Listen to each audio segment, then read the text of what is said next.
Welcome back to Third Phase of Moon. Blake Cousins here. We got a special report for you today. There's been a lot of news in regards to the UFO phenomenon. Amateur astronomers are pointing their telescopes up at the moon and capturing something incredible. Jaime Maussan out of Mexico has allowed me permission to share it with you. Let's get to it. We're going to go around, ask the public on what they think in regards to this phenomenon, including the threat. Are people believing that aliens are a threat now because of the major media statements? We're going to find out. Let's get to it. I think it's important to get interaction with the public and get their opinions on some of the phenomenon that's being spotted by people from around the world. Astronomers, you, police officers. You know, it's crazy that the public has the information, in my opinion, and Third Phase Moon wants to get the public's opinions. That's why we're here. So I asked the public to look at some of the footage that Jaime Maussan has given us permission granted to share right here at Third Phase Moon in regards to an amateur astronomer's capture.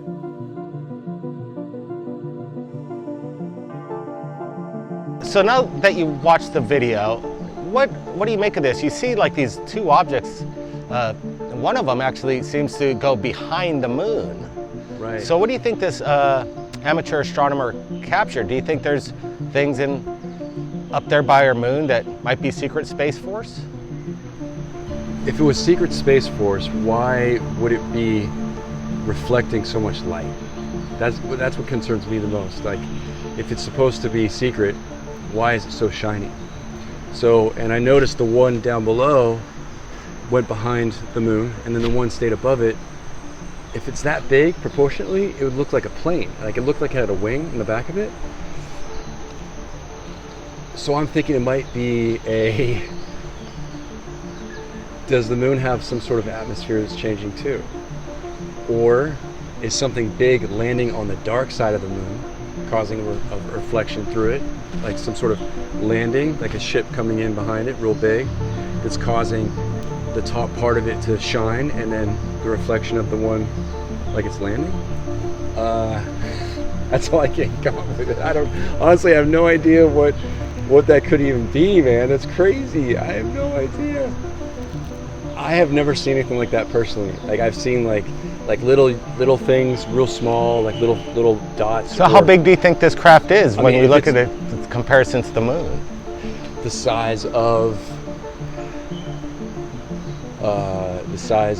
Africa. Absolutely. The size of Africa. It's incredible beyond imagination if what we're looking at is indeed what it seems to be. It's massive craft above the moon surface and then disappearing behind the moon surface.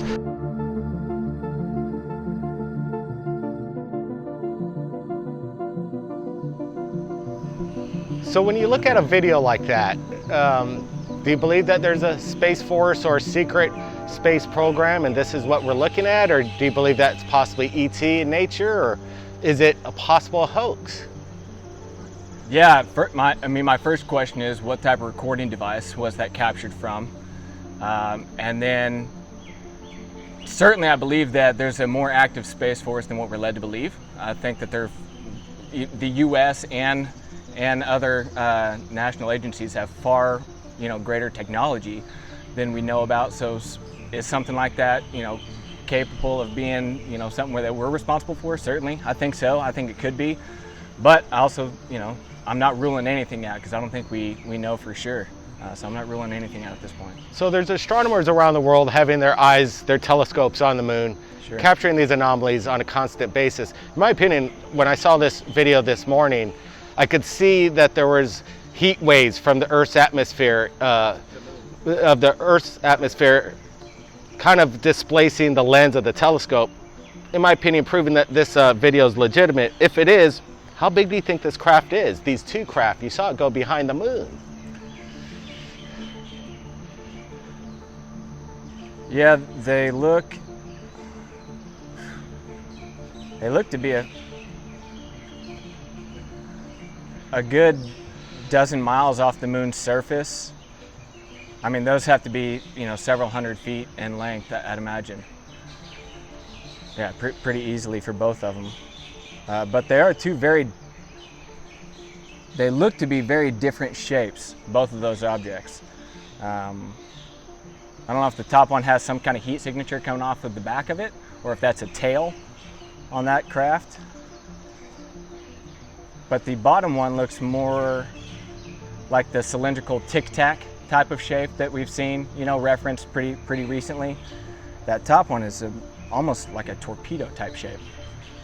So when you look at that video initially, what do you think you're looking at here? Is this a glitch in the camera, or are these spacecraft up to next to the moon, above the moon's surface? To me, it definitely looks like, depending on the quality of the camera, but it looks like a craft. I see a head, I see a little wing at the back. So I would say that definitely looks like a craft. And it also looks like the one that's under it is potentially landing on the moon or coming down. Yeah, I mean, it comes all the way down to the moon. Very interesting. I can't make out any wings or anything on that bottom one. It almost looks like maybe they were together. And then, they were together. Looks like that craft might be dropping something down on the moon.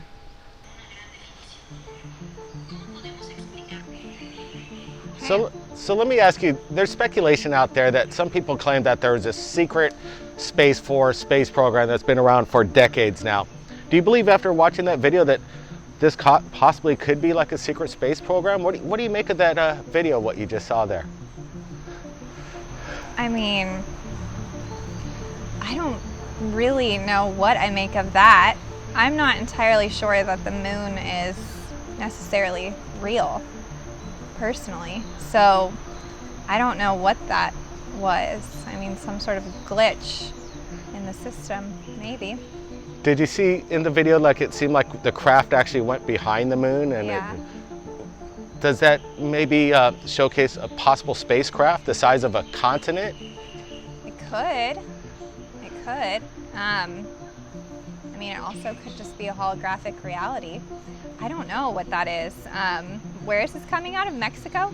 Well, an amateur astronomer submitted it to Jaime Maussan, and he's allowing us to share it. But yeah, astronomers around the world are capturing phenomenon next to the moon, and this is the latest video. And in my opinion, it's pretty unbelievable if it's not a fake. Did it appear to be like a legit video to you? It looks like a legit video to me. I don't know what it's a legit video of, but it's something. Let me ask you about this 60 minutes, this narrative going on around the world in regards to a UFO threat. Are you afraid of aliens at this moment because of this narrative in the media right now? No.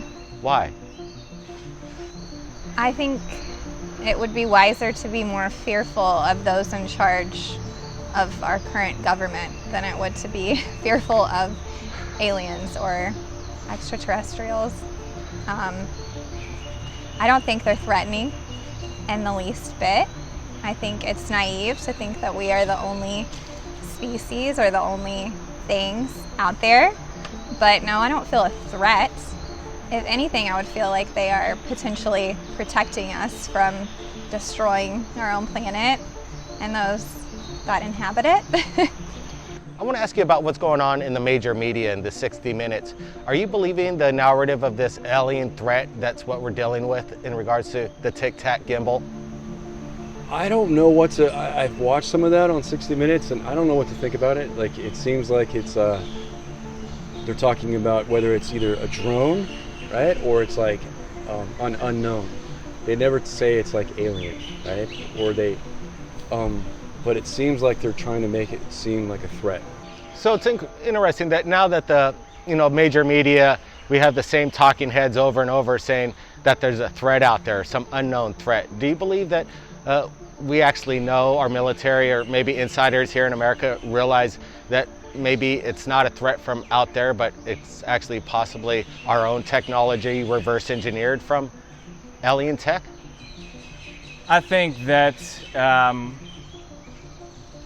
it certainly could be our own technology that was reverse engineered. I also think that you have to understand the context of the word threat and maybe what someone means when they're saying threat. Is it a threat just because we don't know what controls it? and so therefore it's inherently a threat to our borders because we can't defend against it? Or is it a threat because we've seen it, act aggressively? I think those are, much different meanings of threat and how they could be applied here. I certainly don't think that there's any type of threat to human life. If these are ETs controlling these, I don't think they're a threat to us. Do you think the major media should take a look at this? They're always showing the same footage over and over. Why do you think they're not even dealing with the public's evidence? I think this is something that it's very controversial and unexplainable, and they don't have an answer, and maybe they do, but they don't want to give it to the general public, and they don't want this to be something that gets talked about the way that it's been recently. So with this to me is pretty interesting, and they should be covering it. The fact that they're not also a little fishy to me, but you never know. With more people talking, there's a lot more questions and a lot of unanswered questions from the government's behalf. Do you believe that maybe these assets, these high-flying assets that we're seeing, could be actually one of ours from a possible private corporation? If possibly, yeah, possibly. And they've had this tech for like decades, and they're just now wanting to drop little drops of it because they probably don't want the public to be shocked that they've had this technology for so long that could potentially mean like free energy or some shit, or some like I'll be pissed. I'm like, what? There's free energy, you got this technology, why are we having to spend so much money on the war, oil, and power industry? I think this is just a simple way for us to just, snap us into a more aware state of it, accepting it, It's interesting when the public comes forward and gives their opinions of what they think is happening above our skies. Is there a secret space program, a space force with assets that we're not aware of? We're going to find out. This countdown to disclosure is happening, and recently I had an interview on Alien Addict's show, and I want you guys to take a look in the description below. We discussed this with the panel in regards to Stephen Greer's statements and calling out Corbell, Luis Elizondo, and Nick Pope to a debate right here at Third Phase of Moon. We're going to find out what happens. I've spoken to some of the other invitation people that are invited by Greer and Third Phase of Moon. We'll let you know on their responses here real soon. Everybody, keep your eyes on the skies. Blake Cousins. We'll see you next time, and don't forget the merch. The store's open. See ya.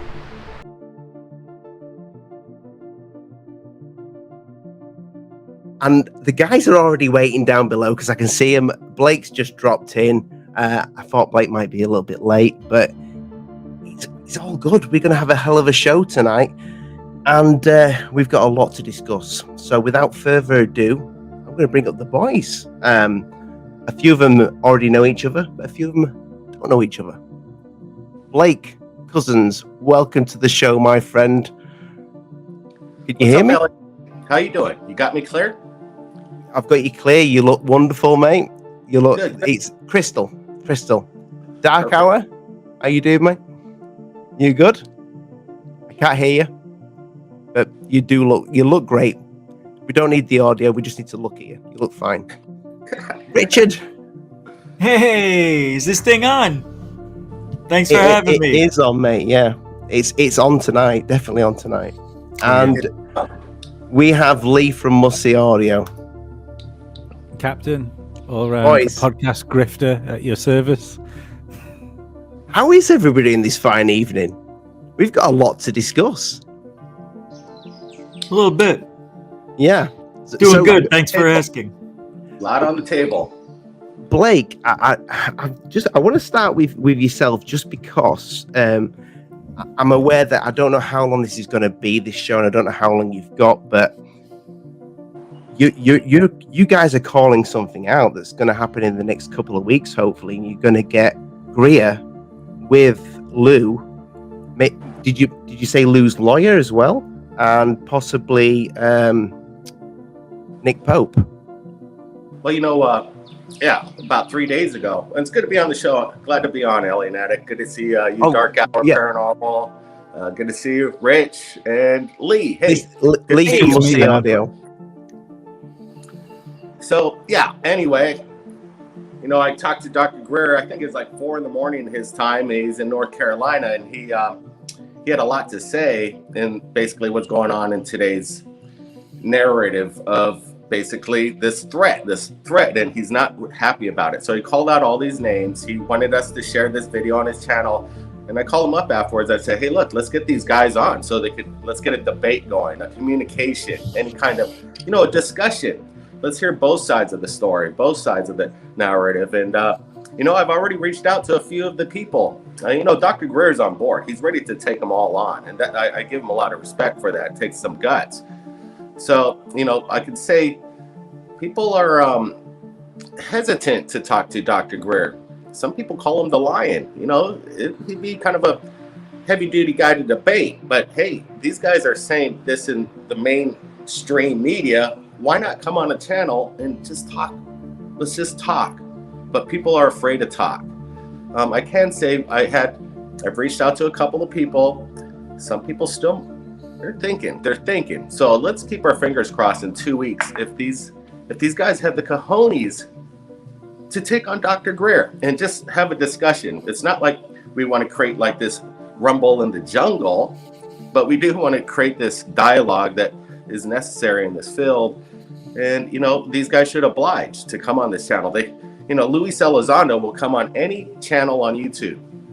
You might only have 10 subscribers on your channel, but he'll come on your channel and he'll have maybe 5 to 20 people watching. Why not come on our channel where we have tens, maybe if not hundreds of thousands of people watching and get eyeballs on this? This is the point.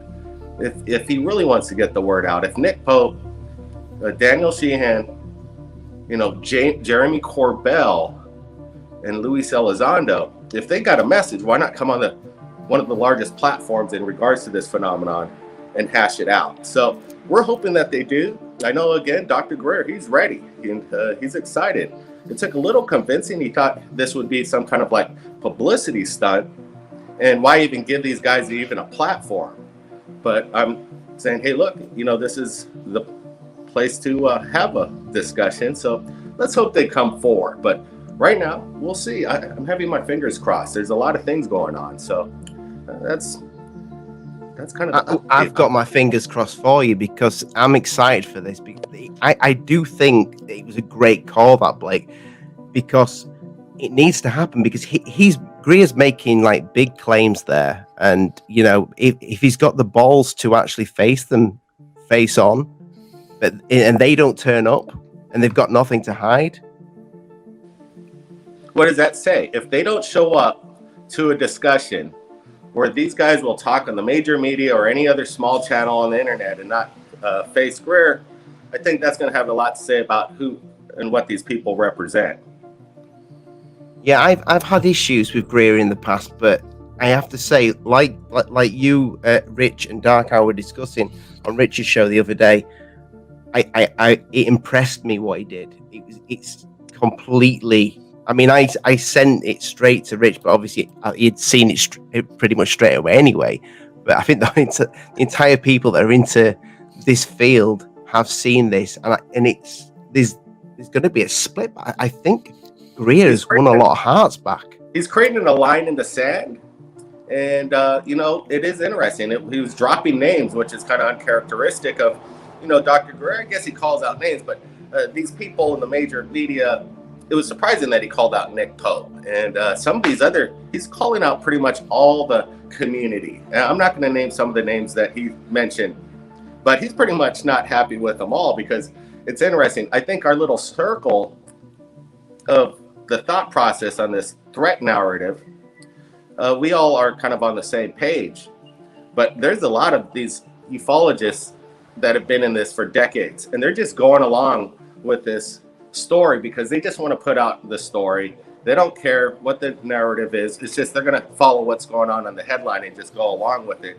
And yeah, Dr. Greer is not happy with a whole lot of people, not just the names that he mentioned. He's got a lot of issues with a lot of the others that are like big namers. So it really surprised me, because some of these people are his affiliates, his he worked with them, all of them. Daniel Sheehan was in his last documentary, and now, there's things that have changed over the past few months. He's said some things about Nick Pope that really surprises me. But, Nick Pope obliged. He got back to me a day ago. He says, I can't give away too much information, but, he's aware. Pretty much, I think everybody's aware of this invitation. So, Well, we are going to get. Sorry, go ahead. I was just saying we are going to get Osvaldo Franco coming on, and I know you're eager to ask him some questions because he's very much TTSA, he's very much Lou Elizondo. So I know Lou's no longer with TTSA, but he's kind of like, it would be interesting to hear what he has to say since Greer's come out and said this, because I've not spoke to him since this has all happened. But Lee, you look like you want to ask Blake something there.